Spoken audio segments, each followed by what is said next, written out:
Welcome. In this one, let's take a look at a couple limits, specifically of 1 over x as x goes to positive infinity and negative infinity. And we'll do this graphically, try to build intuition. So this is both a video for those who perhaps are taking a math class, but at the same time, if you're just a math enthusiast, you might get some benefit from this. So let's take a look.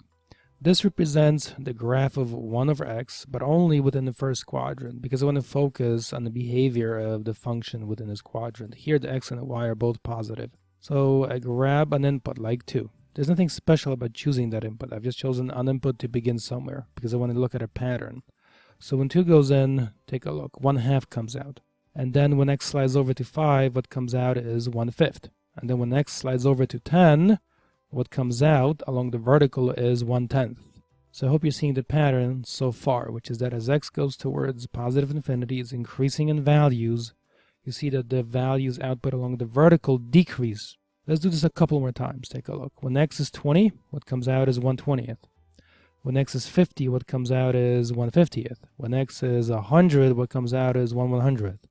And again, as x is increasing, you see the values of the function get smaller and smaller and smaller towards 0. You see those as the ending of the arrow tips along the vertical axis. Let's do it one more time. Take a look. So again, 200 goes in, 1 over 200 comes out. 500 goes in, 1 over 500 comes out. 1000 goes in, 1 over 1000 comes out. Again, as x is going towards positive infinity, its values are getting bigger and bigger and bigger.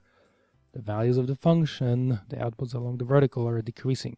And let's exaggerate it one last time. When 2000 goes in, 1 over 2000 comes out. When 500 goes in, 1 over 500 comes out. When 10,000 goes in, 1 over 10,000 comes out. Again, as x goes towards positive infinity, you see the values of the function clearly are going down to 0. Even if x were 100 billion trillion, the output would be 1 divided by 100 billion trillion. That is still not equal to 0. If x were a trillion squared, the output would be 1 over a trillion squared. That is still not equal to 0. So in other words, the outputs would never actually reach the value 0 on the vertical axis. Keep that in mind. So we say that the limit of 1 over x, as x approaches positive infinity, that is equal to 0. It's a value we approach. We can get close to it, as close as we like, in fact. Let's also now repeat this in the other direction when x goes or flies off towards negative infinity. So this is the graph of 1 over x, but restricted to the third quadrant, where x and y are both negative values. Along the axes, take a look. So when negative 2 goes in, what comes out is negative 1/2. And then, when negative 5 goes in, what comes out is negative 1/5. And I hope you see already that as x increases towards positive infinity, because now x is negative 10, or rather it moves towards negative infinity. So when x is negative 10, what you get is negative 1/10.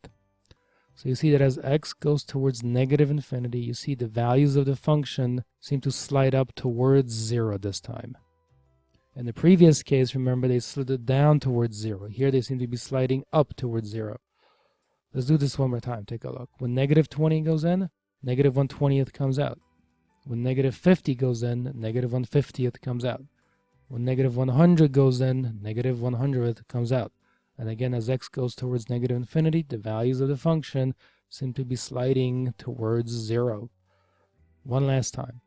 When negative 200 goes in, negative 1 over 200 comes out.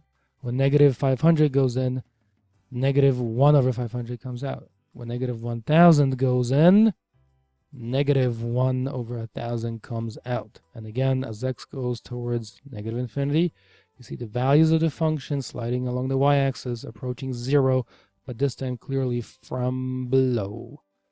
So you would say that the limit as x approaches negative infinity of 1 over x is also 0.